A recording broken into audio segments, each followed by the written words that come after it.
Fala pessoal, estamos aqui em mais um podcast em Direita Brasil. E olha, hoje eu trouxe uma fera. Eu confesso que a gente na política, a gente se desconfia muito assim com quem a gente vai se relacionar.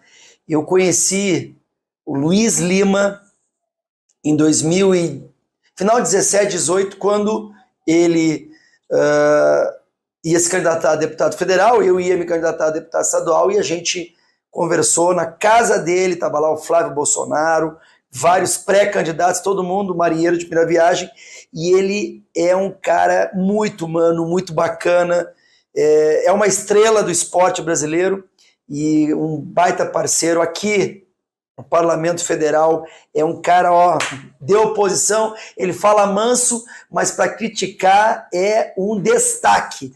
Então, Tchê, Zuco, obrigado. Quero te convidar para participar mais vezes, mas já inicio te agradecendo pela essa oportunidade, esse podcast aqui, Luiz. A gente está fazendo com formadores de opinião, com pessoas que têm as suas pautas muito claras. Eu sei que tu, além de ser um conservador de direita, tu também agora já vai anunciar que é o nosso presidente da Comissão de Esporte da Câmara Federal. Meu irmão, obrigado pela presença, tamo juntos.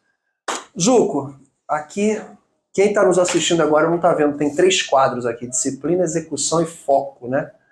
E eu trago muito isso do esporte, né? A gente tem que ter muita coragem, tem que ser muito disciplinado, mas ao mesmo tempo a gente tem que entender o meio que a gente está vivendo. Então, é uma prova individual aqui, é como se fosse uma travessia, você nadando no meio do mar.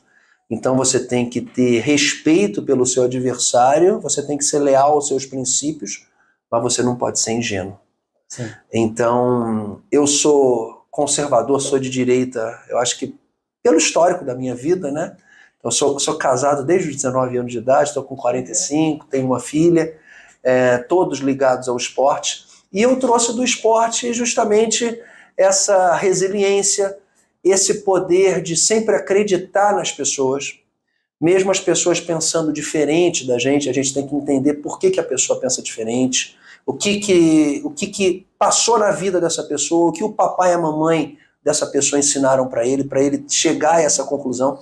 O que eu diria, Zuco, que o que me machucou aqui em 4 anos não foi a gente debater com o adversário na tribuna, porque uma coisa é você debater com o adversário que realmente acredita naquilo que ele está falando. E outra é você debater com o adversário que não acredita no que ele está falando. O teatral. É o teatral, e ele está fazendo uma manutenção daquele público que ele criou ao longo dos anos. Então, a minha maior decepção aqui, em Brasília, é a gente ter adversários que não acreditam nem mesmo no discurso que eles fazem na tribuna da Câmara dos Deputados. E tu falou uma coisa muito importante, né? A gente nota muitas pessoas não se preocupam com a política e acabam votando só pensando em política na época da eleição. E tu vê aqui realmente pessoas que não são aquilo que elas vendem. Exatamente. Elas não são verdadeiras, elas não são de esquerda, muitos também não são de direita, eles estão dentro daquele nicho que eles se beneficiam. Mas eu quero começar esse podcast te dizendo assim, eu sempre tentei ser um atleta de alto rendimento, fui dentro das Forças Armadas, até chegando no meu limite, até de tiro, de pentatlo militar, mas eu te olhava assim, né, falei, esses caras naquelas competições Pan-Americano, Mundial, Olimpíada. Então, antes da gente começar, eu também queria que tu relembrasse, para quem nos assiste, Luiz Lima, o cara que começou como atleta de natação, lógico. Qual era o clube? Qual era a tua principal prova? Relembra pra gente um pouquinho. Bom, Zuco, eu comecei muito jovem na natação e fui na história da natação um dos campeões brasileiros mais jovens. Eu fui campeão brasileiro com 16 anos e 1 mês. Caramba. Eu tô com 45 agora. Então, com 16 anos e 1 mês, eu fui o campeão brasileiro adulto, eu fui atleta da seleção brasileira. Que show, e também fui um dos que mais tempo permaneceu na seleção. Foram 16 anos. Eu encerrei a minha carreira com 32 anos. Conheci 56 países, isso me ajudou politicamente, né, da gente respeitar, entender. Conheci a China, morei na Austrália com 18 anos, e a gente, no fundo, a gente passa a entender, por isso que eu te falei, a gente tem que ser combatido, mas a gente tem que entender que o chinês, por mais que ele nasceu lá na China, às vezes tem uma religião diferente da nossa, as emoções são as mesmas, Hugo. Sim. De medo, de alegria, de ansiedade. Então, a partir do momento que você entende a cabeça do ser humano, você chega aqui mais bem preparado. Erros que eu observei aqui nos 4 anos passados da nossa base, da base que estava com o presidente Bolsonaro. Vaidade extrema. É você chegar aqui e você imaginar que você é mais importante, até mesmo do que o seu eleitor, você não é. Verdade. E ambição. É uma ambição extrema. Então, vaidade junto com uma ambição descontrolada, ambição você tem que ter, mas não descontrolada. Então, isso prejudicou muito a reeleição do Bolsonaro. Muitos não entenderam que foram eleitos para serem deputados e não outra coisa. Então, o Tenente Zuco, por exemplo, aqui já se demonstrou para mim, em menos de 3 meses de mandato, que é um deputado atuante, é grande na Câmara. Aqui que a gente vai defender as nossas pautas. A gente tem que crescer para cima dos nossos adversários, entre aspas. E tu falou uma coisa importante, a gente critica muito a esquerda e eu não concordo com praticamente nada do que eles pregam. Tem muitas diferenças, mas eu tenho que assumir que eles são mais unidos, ou pelo menos estavam mais unidos na nossa última gestão. Eu era deputado estadual e lá a gente ficava observando e tu falou uma coisa muito importante. Faltou muitas vezes aquela união, aquele grupamento, e a gente via aquelas pessoas que estavam querendo, né, se sobressair, digamos assim, e a gente tem que entender que quando tu tá unido, quando tu tá alicerçado dentro de um foco, tu também cresce. Eu dou exemplo, nós estamos essa semana coletando as assinaturas da CPI da MST. Pô, eu cheguei lá e conversei com o Salles, conversei com um outro deputado que nem do partido, que é o Kim, e eles entenderam, vocês querem que saia? Vamos fazer mais rápido? E a gente uniu esforços e não ficou naquela disputa de colher assinatura, então, perfeito. Mas deixa eu te voltar antes de a gente ir forte. A tua principal prova era a maratona aquática. Eu nadei as provas de 200 livre, 400 e 1.500. Eu fui a 2 Olimpíadas, né? Caramba! Graças a Deus não tive nenhuma lesão na minha carreira, fui sempre muito disciplinado em cuidar da minha alimentação, do meu corpo, muito disciplinado mesmo. Mas fui atleta olímpico em Atlanta, 96, Sydney, campeão pan-americano, campeão mundial universitário, e depois, aí com 7 anos de seleção brasileira, eu permaneci 16 anos na seleção, eu passei a fazer provas de travessia. E fiz na minha despedida, que foi um outro fato curioso, né? Transmitido pela Rede Globo de televisão, ao vivo, no Esporte Espetacular, a maior travessia já realizada no Brasil, na época, em 2009, com 35 quilômetros, 8 horas e 25, do Leme ao Pontal, a música do Tim Maia. Sim. E aí foi outra sacada. Zuco, acontecem janelas de oportunidade na nossa vida, né? E às vezes ela se abre uma vez só. Então, eu, graças a Deus, sou treinador de praia ainda, de segunda e sábado, eu dou treino. Até antes, ali, no início do meu mandato, eu interrompi que eu organizava um evento para a Rede Globo chamado Rei e Rainha do Mar, com 4.500 pessoas. Lembro. Fui comentarista do Sport TV, ainda como nadador desde 99. Eu comentei durante 17 anos natação para o Sport TV. E quando eu me candidatei, me cortaram da televisão. Por que será? Por que será? Luiz, você veio como deputado federal do Bolsonaro. Eu falei, vem, pô, não... Sola, não dá mais. Eu falei, pô, então, o meu papel aqui já está cumprido, eu fiz a minha parte, mas realmente, Suco, meu pai faleceu ano passado, né, com 87 anos, sou filho único.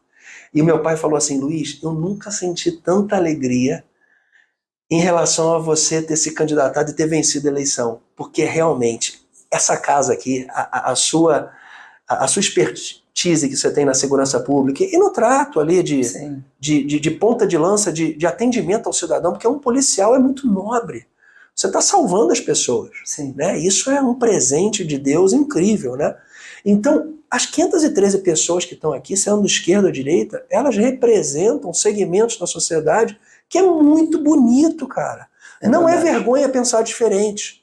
Mas e essa casa aqui que foi calada há 4 anos, porra, o Supremo Tribunal Federal, com todo respeito aos ministros que estão ali, eles não foram escolhidos pelo povo. Sim, não tem voto. A Câmara dos Deputados, ela tem um simbolismo maior até do que o Senado, porque ela representa a proporção real do povo. Isso é uma coisa que às vezes eu estava conversando ontem com o Geyer, e o Geyer estava bem chateado até mesmo com isso. Assim, a gente às vezes debates acalorados, construções em plenário, comissões, tudo, Aí chega na hora, um ministro do STF vai dar um canetaço e estraga todo o movimento.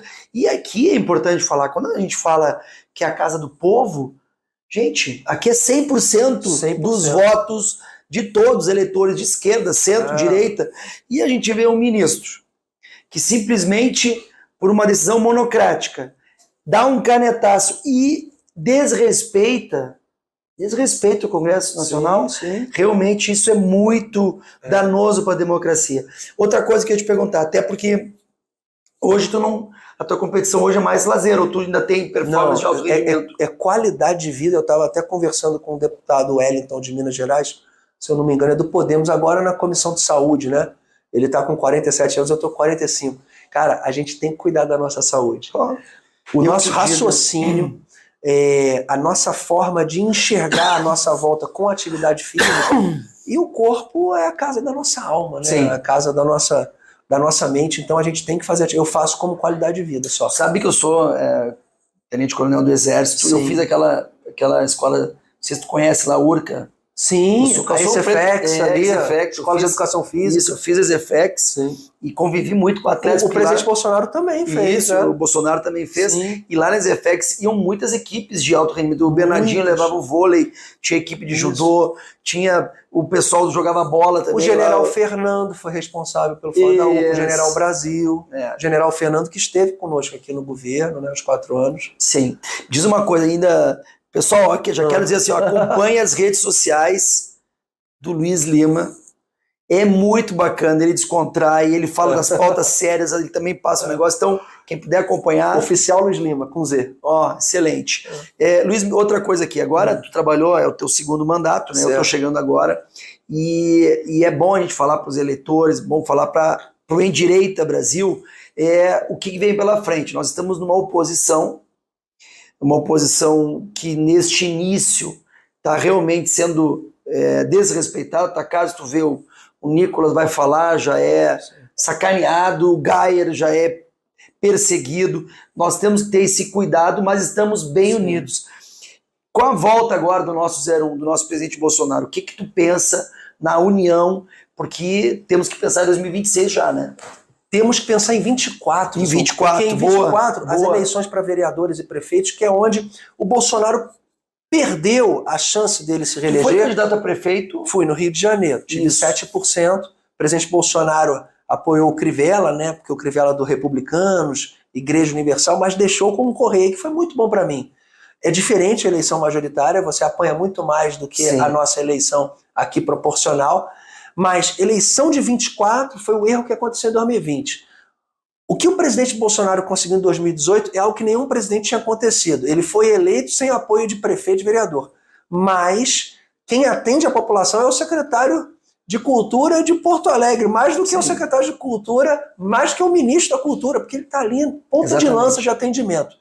Aonde a gente tem que acertar, e os amigos de casa às vezes pedem muito aqui, Tenente Zucco, seja mais combatido, acabe com eles. A nossa missão aqui, para ajudar o presidente Bolsonaro a retornar, é entender que nós temos que ganhar o voto do adversário. Sim. E o que vai machucar o nosso adversário é o descontrole e o desgoverno do PT. Sim. É a inflação, que já está batendo 5,90% de perspectiva para dezembro. É o fundo de pensão da Previ, que vai ser estuprado pelo João Luiz Fukunaga, um sindicalista indicado pelo João Vacari Neto. A gente tem a Petrobras firmando contrato já de 271 bilhões com uma empresa norueguesa. A gente tem o escândalo da ministra das Comunicações com milícia no Rio de Janeiro. E o Freixo sendo agora subordinado a uma ministra ligada à milícia, que o Freixo era mais prega, né? A maior voz de combate. Então, a gente tem um ministro das comunicações sem tecnicidade nenhuma com a pasta. Então, a gente tem inúmeros casos já de corrupção nesse governo. A gasolina que aumentou. A gasolina, os tributos. O deboche que foi o salário mínimo. O Bolsonaro foi o único presidente, Zucco, dos 38 que antecederam, a cortar imposto. Você só faz isso quando você gosta da população, quando você ama o povo, e quando você tem um plano de governo que você diminuiu muito a corrupção. Eu não vou ser temerário aqui de falar que a corrupção tinha acabado, não. Mas eu vivi como secretário nacional aqui na época do Temer e transitei aqui em Brasília. Secretário nacional do esporte, Fui. Né? Aí que começou. Eu nunca imaginei ser político. Só que pelo bom senso e pela capacidade de praia, né, que eu sou técnico em Copacabana, né? Eu dou treino, inclusive, pra gente que não vota em mim, você acredita? Mas que gosta do professor Luiz. Sim. Eu tenho atleta meu que é do PSOL. Eu tenho 100 e poucos atletas, mas gosta do professor. Mas eu não falo de política na praia. Sim. Lá eu sou o professor de natação. E isso que a gente não pode perder. A gente tem que ter a capacidade de conviver com as pessoas diferentes no nosso estado, para a gente entender como está funcionando a cabecinha deles. Sim. Porque um dos defeitos do presidente Bolsonaro, que ninguém é perfeito, é corajoso, é destemido, É correto. tem algo que a gente não explica, assim como atores, cantores, que tem aquela magia, né? Só que você tem que ser presidente e tem que ter uma missão, conquistar o voto de quem não votou em você. Por isso que eu falo aqui, os discursos ideológicos são importantes? São. Mas a gente tem que medir esse termômetro para que o discurso ideológico não seja um obstáculo para a gente conseguir o voto daquela pessoa. Porque quando o bolso dele for atingido, quando o bolso do trans for atingido, quando o bolso do cara de esquerda for atingido, e a gente demonstrar para essas pessoas que o governo Bolsonaro tinha tecnicidade dos números positivos do governo e que ele vai ter uma melhor qualidade de vida com a nossa direção política, ele vem pra gente. Tu sabe que tu tá falando uma coisa que acho que é bem legal e quem nos assiste vou tentar traduzir. É dialogar com a sociedade. Isso aí. Não é ser cego numa pauta. Tu tem que escutar. É importante tu aprender até o que não pensa igual a você, que tu pode tentar mostrar, olha, mas tem certeza que tu acredita nisso? E não ficar aquela narrativa de competição. Tu sabe que eu sou autor da lei da Escola Cívico-Militar, e lá no Rio Grande do Sul, teve uma vez que eu fui num debate na televisão com uma deputada da esquerda. E eu falei para ela assim, deputada, antes da gente começar, isso no ar, me diga o que a senhora é contra o modelo cívico-militar.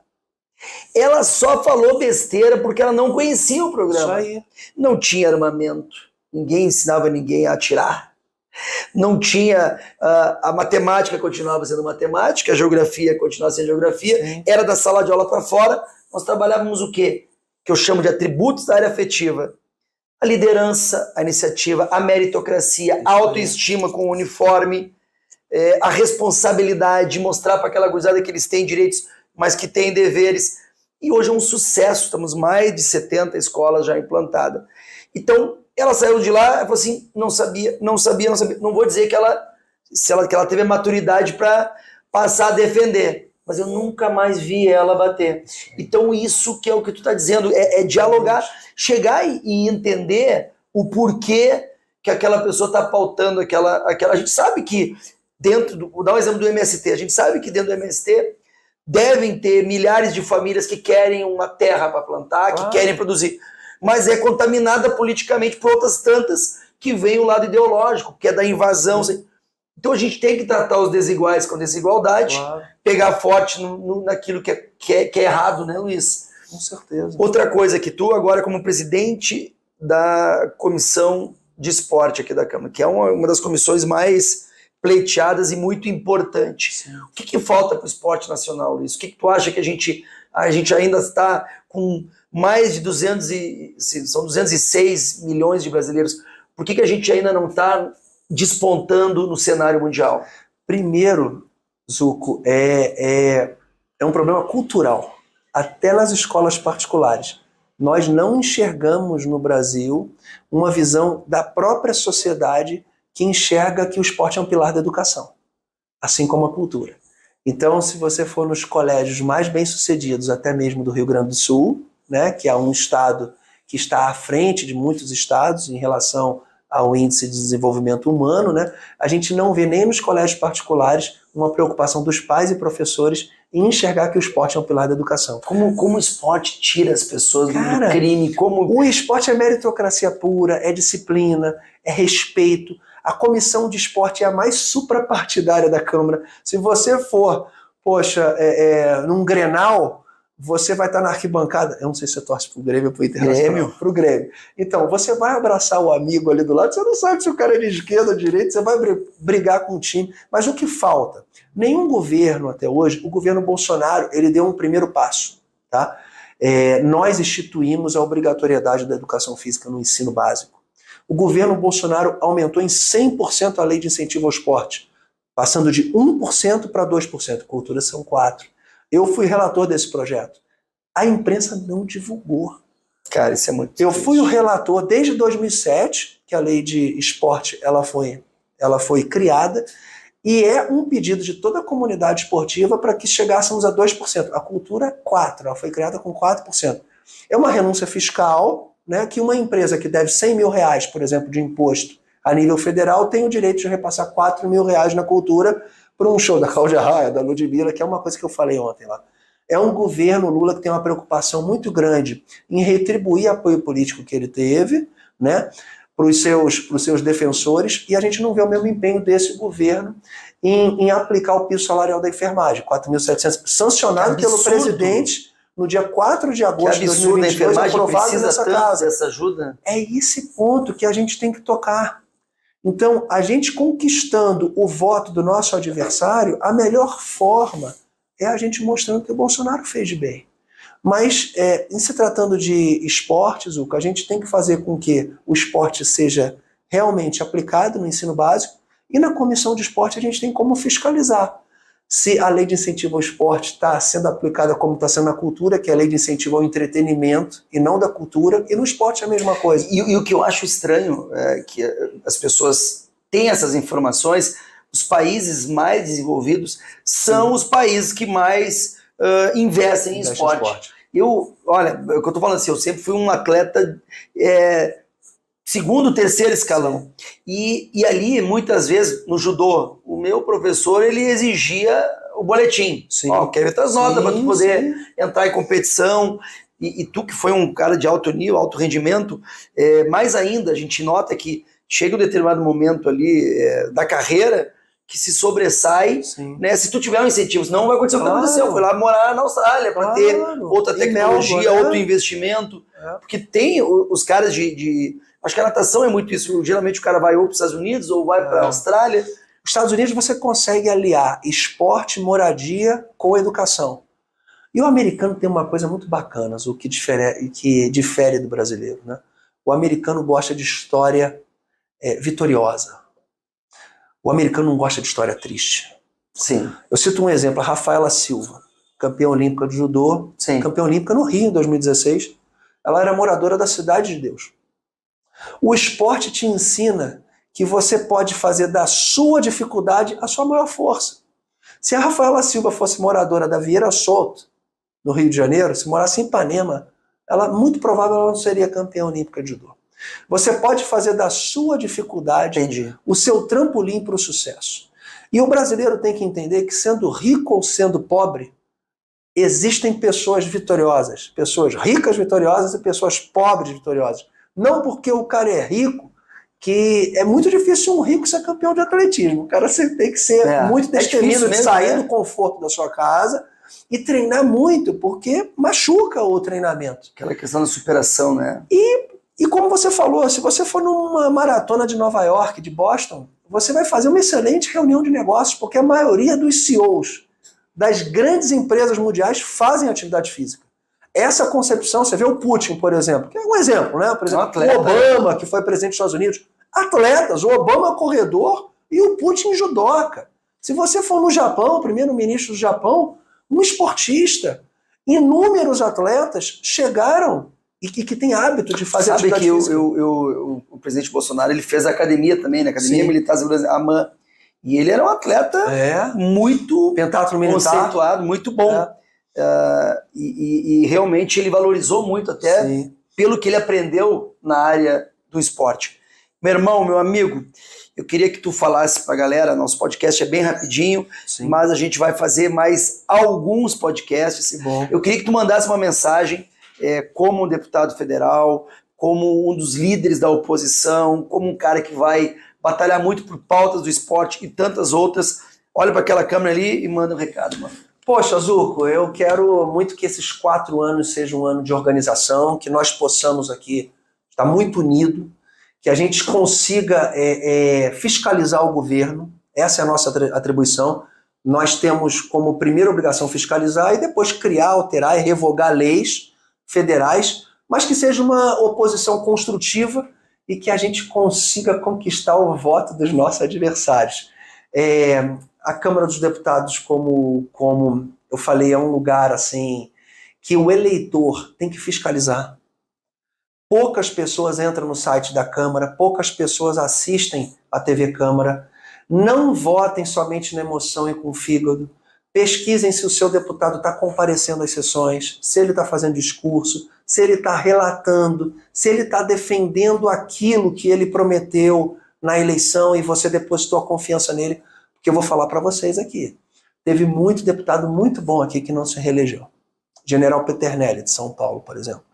Foi eu e ele, mais alguns, não faltamos nenhuma sessão em 4 anos. Eu não viajei, não fiz uma viagem internacional. Viajei os 92 municípios do estado do Rio de Janeiro. Tentem perceber quem está participando. Boa. Não adianta você eleger uma pessoa que não esteja presente. Só quer curtida. Pô, não dá. Vocês elegeram deputados. O Zuca é muito bom aqui entrevistando, é habilidoso demais, mas é um grande deputado na Câmara dos Deputados. Então, exija do seu deputado presença, participação, que ele esteja com um projeto de lei interessante, que ele esteja presente no seu estado. O deputado federal não foi feito para conhecer o mundo, foi feito para representar o estado que foi eleito. É verdade, eu acompanhei isso. Luiz, cara... Poxa, obrigado, Zuca. Tamo junto. Tu vai ter que voltar mais vezes. Eu convido você para ir no meu gabinete. Fechou, para conhecer as bolinhas de golfe que eu encontro no fundo do lago aqui. Essa história tem que falar rapidinho. Isso é muito bom. Esse cara mergulha aqui no Lago Paranoá. Todo dia. Ele, além de nadar, ele é mergulhador. E ele já achou quantas? Mais de 2.000 bolinhas de golfe. 2.000 bolinhas de golfe.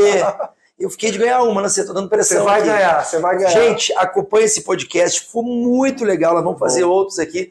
E eu quero mais uma vez pedir para todos que nos assistem do Rio de Janeiro, acompanhem as redes sociais do Luiz Lima. Os gaúchos também, tem umas brincadeiras aí, a gente falou que ia fazer um podcast contigo, já tem o pessoal perguntando se tu era modelo, eu falei assim, olha, não foi modelo, mas ele estava sempre cuidando da aparência. Pessoal, tamo junto, obrigado pela parceria de sempre. Tá aqui o presente em Direita Brasil e, logicamente, o meu livro das escolas cívico-militares. Que legal. Vou fazer uma dedicatória agora pro meu grande parceiro, baita deputado, Luiz Lima. Um abraço. Valeu.